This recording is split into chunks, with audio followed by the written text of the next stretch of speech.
Saan nga ba natin mababasa ang ating karapatan bilang Pilipino na bumoto? Ito ay nakasulat sa Article 5 ng ating 1987 Philippine Constitution na may pinamagatang suffrage o ang karapatang pumili ng pinuno. Sino-sino nga ba ang mga may karapatan na bumoto?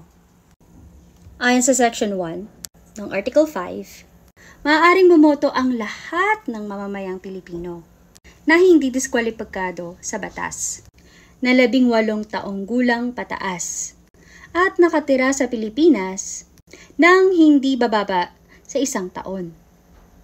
Sa lugar kung saan nila balak bumoto nang hindi bababa sa 6 na buwan bago ang halalan.